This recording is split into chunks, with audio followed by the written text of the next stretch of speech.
Hello friends, this is Mamta Sharma and welcome to our YouTube channel first bean. दोस्तों, आज की इस वीडियो में हम जानेंगे भारत का इतिहास जो हज़ारों साल पुराना है।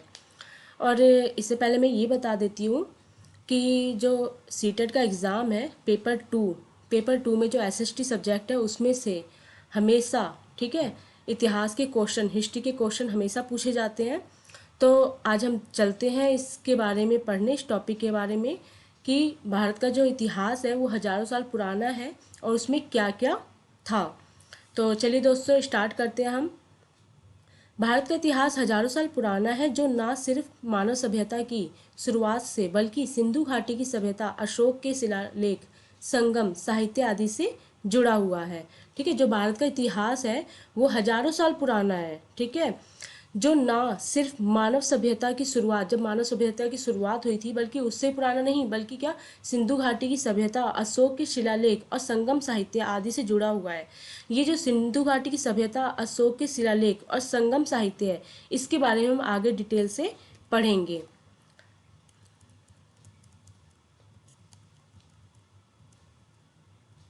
भारत के इतिहास को चार काल युगों में बांटा गया है। ठीक है, भारत का जो इतिहास है उसको चार काल युगों में बांटा गया है।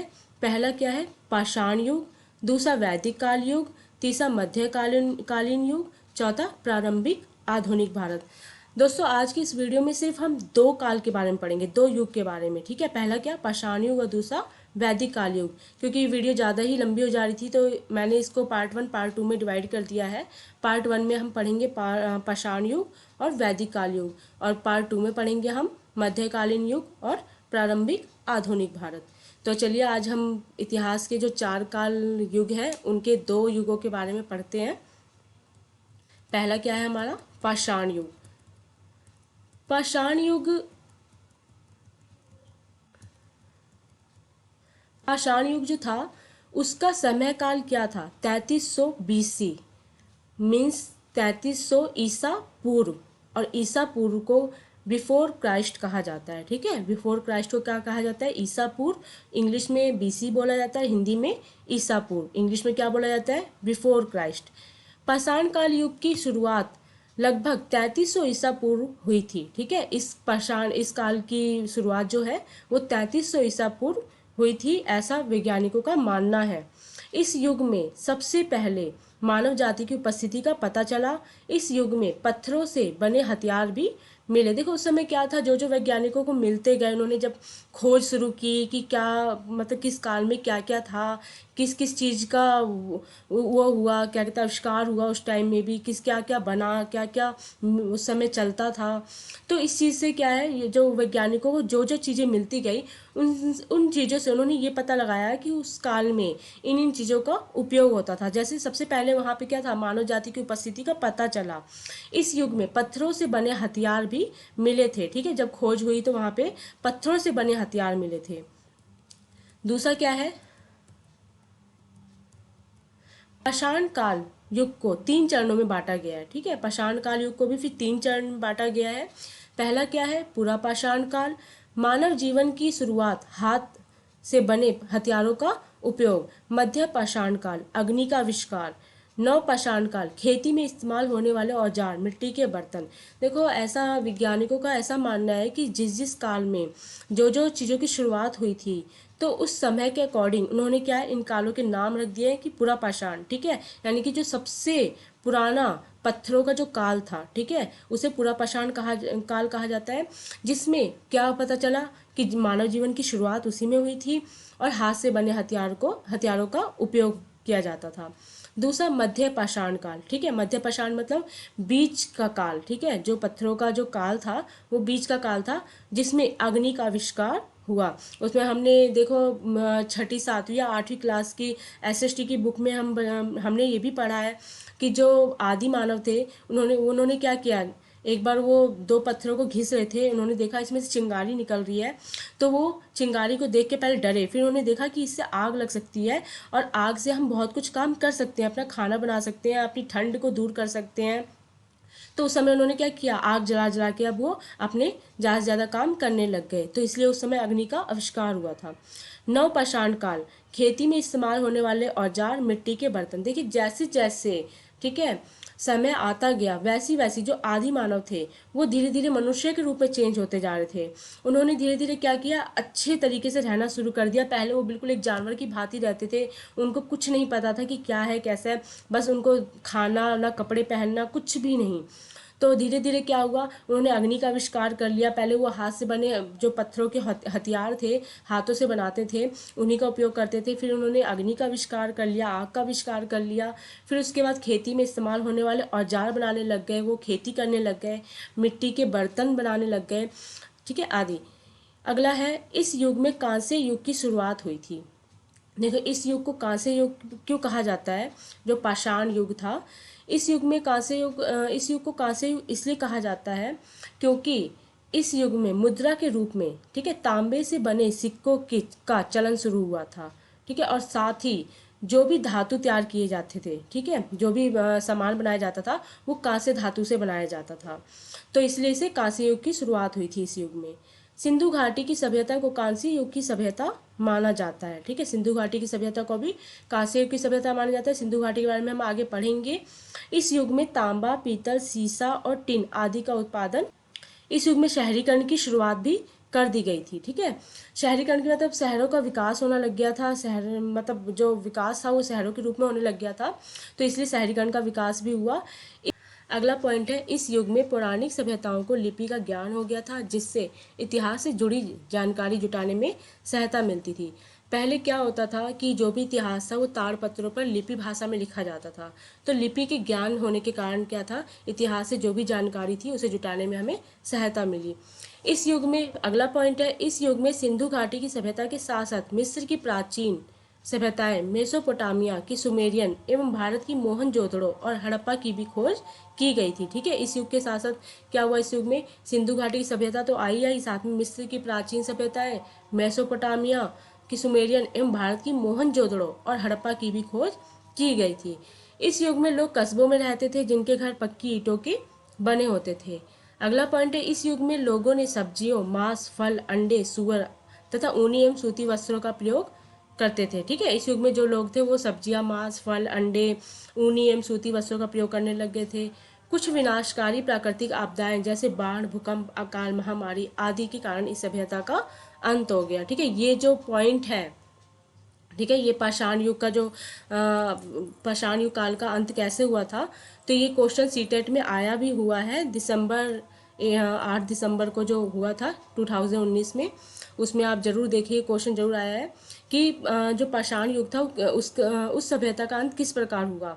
तो ये आंसर क्या था, विनाशकारी प्राकृतिक आपदाएं जैसे बाढ़, भूकंप, अकाल, महामारी आदि के कारण इस सभ्यता का अंत हो गया था।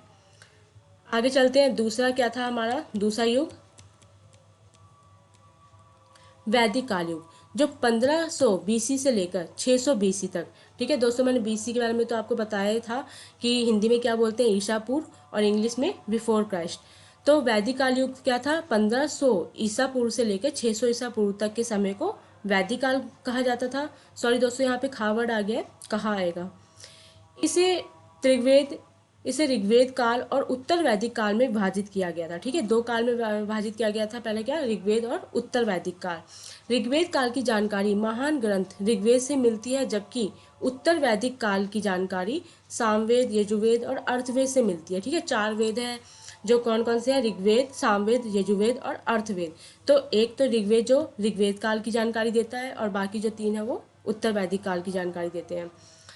वैदिक काल की शुरुआत में करीब 1500 ईसा पूर्व के आसपास यहाँ आर्यों का निवास था। इस दौरान वे युद्ध के लिए रथ, घोड़े आदि का इस्तेमाल, अग्नि पूजा, बलि देना, मृतकों का दाह संस्कार करने समेत कई मजबूत सांस्कृतिक परंपरा लेकर आए थे। जैसे ही आर्यों का निवास हुआ, ठीक है, तो क्या था, उन्होंने काफ़ी कल्चर में कुछ चीज़ें लेके आए, जैसे क्या था, घोड़े का इस्तेमाल करना, अग्नि पूजा, बलि देना, मृतकों का दाह संस्कार, तो कुछ ऐसे कल्चर आए। इस काल में शिल्प, पशुपालन एवं कृषि आदि मुख्य व्यवसाय थे, ठीक है। मुख्य व्यवसाय में क्या था, शिल्प मतलब जो आर्ट होती है, कला होती है, और पशुपालन, पशुओं को पालना, कृषि करना, खेती करना। इस काल में बोलचाल के लिए संस्कृत भाषा का प्रयोग भी किया जाता था, ठीक है। उस काल में संस्कृत भाषा भी आ गई थी। इस काल के दौरान ही हिंदू धर्म और अन्य सांस्कृतिक आयामों की नींव भी रखी गई थी। अगला पॉइंट है हमारा दूसरा नगरीकरण महाजनपद युग, जिसका समय काल क्या था 600 बीसी से 200 बीसी तक, 600 ईसा पूर्व से 200 ईसा पूर्व तक। कांस्य युग और प्राचीनतम सभ्यता सिंधु घाटी सभ्यता के बाद इस काल में जमकर शहरीकरण हुआ। ठीक है, कांस्य युग और प्राचीनतम जो सभ्यता सिंधु घाटी की सभ्यता थी, उसके बाद इस काल में ठीक है शहर का ज़्यादा निर्माण हुआ। ठीक है, जिसे शहरीकरण, यह काल राज्यों के निर्माण का काल माना जाता था। ठीक है, जब शहर के बाद फिर राज्यों का निर्माण हुआ तो इसलिए राज्यों के निर्माण का काल भी माना जाता था। इसके साथ ही इस काल में राजतंत्र और गणतंत्र, ठीक है, राजतंत्र जो राजाओं का शासन था और गणतंत्र जिसे डेमोक्रेसी कहा जाता है, दो तरह की राजनीतिक व्यवस्था को लाया गया। इस काल में उत्तर मौर्य वंश के संस्थापक चंद्रगुप्त मौर्य थे तथा राजा अशोक ने इसे साम्राज्य का काफी विस्तार किया। ठीक है, जो इस काल में उत्तर मौर्य वंश के संस्थापक कौन थे? चंद्रगुप्त मौर्य थे। और जो राजा अशोक सम्राट थे उन्होंने साम्राज्य का काफी विस्तार किया। इस काल के दौरान गुप्त वंश के शासन के द्वारा कला, साहित्य, विज्ञान, गणित, खगोल शास्त्र, धर्म दर्शन, प्रौद्योगिकी आदि का विकास भी हुआ। वैदिक काल को स्वर्णिम काल भी कहा जाता है। ठीक है, इसे सोने का काल भी कहा जाता है। इस काल में गौतम बुद्ध और महावीर जैन का आगमन हुआ। ठीक है, इसी काल में गौतम बुद्ध और महावीर जैन का भी आगमन हुआ था। फिर उसके बाद आता है मगध साम्राज्य। मगध साम्राज्य का शासन आरंभ हुआ। मगध साम्राज्य का शासन 640 बीसी से 320 बीसी तक भारत में चला, यानी कि 640 ईसा पूर्व से लेके 320 ईसा पूर्व तक। इस दौरान दो प्रसिद्ध महाकाव्य महाभारत और रामायण की भी रचना हुई थी। ठीक है, ये बिल्कुल याद रखना, ये बहुत इंपॉर्टेंट लाइन है कि महाकाव्य महाभारत और रामायण की रचना कब हुई थी। ठीक है, तो वैदिक काल के मगध साम्राज्य में कब हुई थी? 640 बिफोर क्राइस्ट, जो 640 ईसा पूर्व से 320 ईसा पूर्व के बीच में हुई थी। अगला पॉइंट है मगध साम्राज्य पर 544 बीसी से 412 बीसी, यानी कि 544 ईसा पूर्व से 412 ईसा पूर्व हर्यंका राजवंश, शिशुनाग राजवंश और नंदा राजवंश ने शासन किया। ठीक है, इस समय काल के अंतर में क्या हुआ था? हर्यंका राजवंश, शिशुनाग राजवंश और नंदा राजवंश, जो एक ही राजवंश के थे, ये उन्होंने शासन किया। आगे आता है मौर्य काल। मौर्य काल का शासन क्या था? 322 ईसा पूर्व से 122 ईसा पूर्व। यह साम्राज्य काफ़ी बड़ा और मजबूत और ताकतवर था। ठीक है, मौर्य काल का जो साम्राज्य था वो काफ़ी बड़ा और काफ़ी मजबूत था। मौर्य राजवंश के संस्थापक चंद्रगुप्त मौर्य ने, ठीक है, 322 ईसा पूर्व से 298 ईसा पूर्व तक चाणक्य की कूटनीति को अपनाकर पहले भारत गंगा के मैदानों में अपना साम्राज्य फैलाया, फिर पश्चिमी उत्तर भारत पर अपना कब्जा जमाया और फिर पंजाब के पूरे प्रांत को जीत लिया।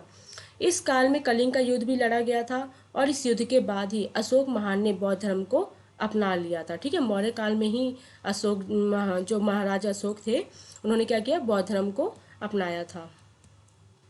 फिर आया उसके बाद शुंग राजवंश। ठीक है, जिनका समय काल क्या था? 187 ईसा पूर्व से 75 ईसा पूर्व तक। मौर्य साम्राज्य के पतन के बाद शुंग राजवंश ने 187 ईसा पूर्व से करीब 75 ईसा पूर्व तक 112 साल तक शासन किया। इस राजवंश के दौरान भारतीय उपमहाद्वीप में मध्य गंगा की घाटी एवं चंबल नदी तक के प्रदेश शामिल थे, जबकि विदिशा, अयोध्या एवं पाटलिपुत्र मुख्य नगर थे। ये प्राचीन भारत के राजवंश और उनके संस्थापक हैं। इनके नाम दिए गए हैं वंश, राजधानी। ठीक है, सॉरी यहाँ पे राजधानी लिख दिया है, राजधानी होगा संस्थापक। ठीक है, यहाँ पे वंशों के नाम दिए हैं हर्यक वंश, शिशुनाग वंश, नंद वंश। ठीक है, फिर ये कहाँ के थे? पाटलिपुत्र, वैशाली पाटलिपुत्र। ठीक है, और इनका कालभोज क्या था? ठीक है, तो बिंबिसार, शिशुनाग, ठीक है, महापन्नंद, फिर चंद्रगुप्त मौर्य। तो दोस्तों आज की इस वीडियो में मैंने दो काल के बारे में पढ़ाया है, पाषाण युग और वैदिक काल युग। और आगे के जो 2 पॉइंट है, मध्यकालीन युग और प्रारंभिक आधुनिक भारत, ये मैं पार्ट 2 में पढ़ाऊंगी। और आई होप ये आपको अच्छे से समझ आया होगा और इसको अच्छे से पढ़िएगा, ताकि इसमें से अगर सीटेट में क्वेश्चन आते भी हैं तो आप आसानी से, और आएंगे ही क्वेश्चन, आते ही नहीं, आएंगे ही क्वेश्चन, ज़रूर आते हैं। तो इसमें से जो बच्चा अगर इसको पूरी तरीके से पढ़ेगा तो क्वेश्चन के आंसर भी सही से दे पाएगा। और अगर इस टॉपिक के आपको नोट्स चाहिए तो ये हमारे फेसबुक पेज पे अवेलेबल है, जिसका लिंक इस वीडियोस के नीचे डिस्क्रिप्शन में दिया गया है। और इस वीडियोस को ज़्यादा से ज़्यादा लाइक कीजिए, शेयर कीजिए, और अब तक अगर मेरे चैनल को आपने सब्सक्राइब नहीं किया है तो प्लीज़ कर लीजिए, ताकि मैं जो भी वीडियो डालूँ तो वो आपको टाइम से उसका नोटिफिकेशन पहुंच जाए। तो चलिए दोस्तों, मिलते हैं अगली वीडियोज़ में। जब तक धन्यवाद।